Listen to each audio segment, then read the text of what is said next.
नमस्कार, जय महाकाल। दोस्तों सनातन धर्म में खार मास के महीने को अशुभ माना जाता है।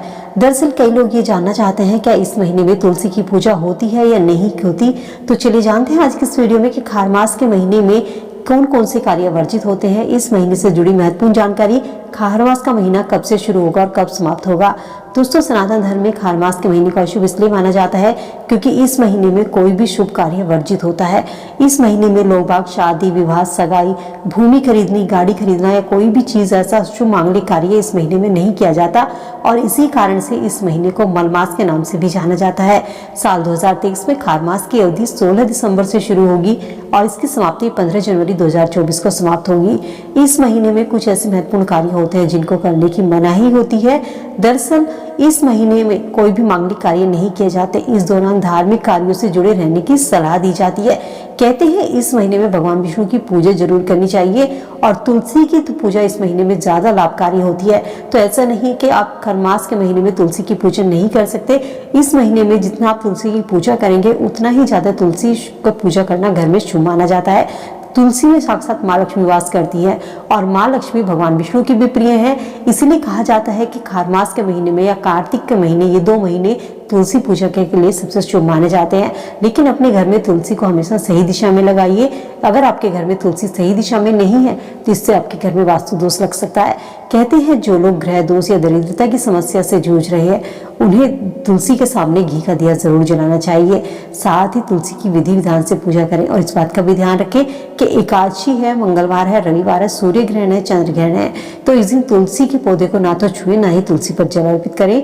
इन दिनों में तुलसी को छूना, तुलसी को तोड़ना, तुलसी पर जल अर्पित करना वर्जित माना जाता है। साथ ही जब आप सुबह के समय तुलसी पर जल अर्पित करते हैं तो जल हमेशा तुलसी की जड़ से शुरू कीजिए, उसके बाद मध्य भाग में और उसके बाद सबसे ऊपर के भाग में तुलसी में जल अर्पित करें। अगर गुरुवार के दिन आप तुलसी की जड़ में कच्चा दूध डालते हैं, कच्चे दूध से तुलसी की जड़ को सींचते हैं, तो ऐसे करने से भगवान विष्णु की कृपा प्राप्त होती है क्योंकि गुरुवार का दिन भगवान विष्णु का होता है और भगवान विष्णु को माँ लक्ष्मी प्रिय है। यदि आपके घर में धन की कमी है, धन का आगमन नहीं है, माँ लक्ष्मी आपके घर से रूठ गई है, तो इस उपाय को जरूर करके देखिएगा। आपके घर में धन तरक्की के रास्ते खुलने लगेंगे। इसके अलावा दोस्तों यदि आपके घर की तुलसी सूख रही है तो इस चीज का भी ध्यान रखें कि तुलसी सूखने से पहले घर की मुसीबत को अपने सर पर ले लेती है। इसका अर्थ है कि आपके घर में कुछ संकट आने वाला है जिसके कारण आपकी तुलसी सूख गई है। लेकिन कभी कभी मौसम की वजह से भी तुलसी सूख जाती है या ज्यादा पानी देने की वजह से भी तुलसी सूख जाती है। इस चीज का भी आपको ध्यान रखना है।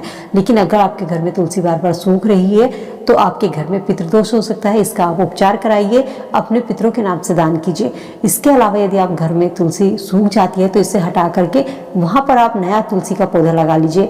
और तुलसी का पौधा यदि गुरुवार के दिन लगाते हैं जो कि भगवान विष्णु का दिन होता है तो उस दिन तुलसी लगाना शुभ होता है। इसके अलावा वैसे आप किसी भी दिन तुलसी को अपने घर में लगा सकते हैं। सूखी हुई तुलसी को कहीं इधर उधर ना फेंके, या तो आप उसको उठाकर रख लीजिए या किसी बहते हुए पानी में उसको प्रवाहित कर सकते हैं।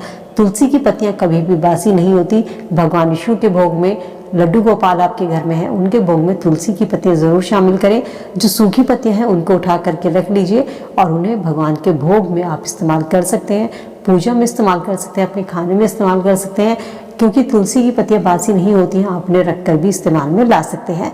इसके अलावा तुलसी की जो सूखी मंजरी, तुलसी पर मंजरी आ गई है तो उसे वहां से हटा दीजिए क्योंकि तुलसी पर ज्यादा मंजरी के आने का कारण होता है कि आपके घर में आर्थिक समस्या आ सकती है और जो आपके घर के परिवार का मुखिया है उस पर भार बढ़ सकता है, आप पर कर्ज बढ़ सकता है। तो तुलसी की जो मंजरी है उसको उतार करके, हटा करके किसी बहते हुए पानी में आप उसको प्रवाहित कर सकते हैं। तो दोस्तों ये छोटे छोटे से उपाय खार मास के महीने में या तुलसी के कभी भी आप इन उपायों को कर सकते हैं। तुलसी के पास साफ सफाई का विशेष रूप से ध्यान रखें। शाम के समय तुलसी पर घी का दिया जरूर जलाइए। जब आप घी का दिया जलाते हैं तो उसके नीचे चावल का आसन जरूर बिछाइए क्योंकि माँ लक्ष्मी को धन सबसे अधिक प्रिय है।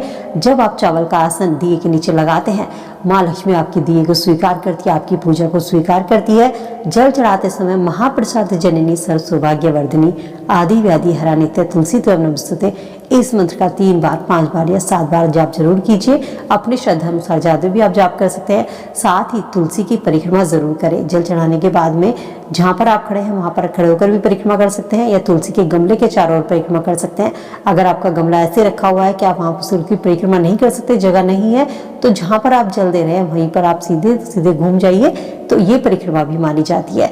तो दोस्तों, तुलसी पर जल चढ़ाते समय इस मंत्र का जाप करने से, गुरुवार के दिन तुलसी की जड़ में कच्चा दूध अर्पित करने से आपके घर में मां लक्ष्मी का वास होगा। आपके घर में कभी भी धन की कमी नहीं होगी, सुख समृद्धि का वास होगा। कहते हैं जिस घर में तुलसी का पौधा लगा होता है उस घर का वास्तु दोष खत्म होता है, घर में सकारात्मक ऊर्जा का वास होता है, घर की नकारात्मक ऊर्जा दूर होती है। तो ये छोटे छोटे से उपाय जरूर करके देखिएगा। तुलसी लगाते समय इन बातों का जरूर ध्यान रखिएगा, पूजा करते समय इन बातों का जरूर ध्यान रखें। उम्मीद करती हूँ दी गई जानकारी आप सबके लिए यूजफुल होगी। वीडियो से आप जरूर उठाएंगे। वीडियो अगर पसंद आई तो लाइक शेयर करना मत भूलिएगा। मिलते हैं नई वीडियो में नई जानकारी के साथ। स्वस्थ रहिए, खुश रहिए।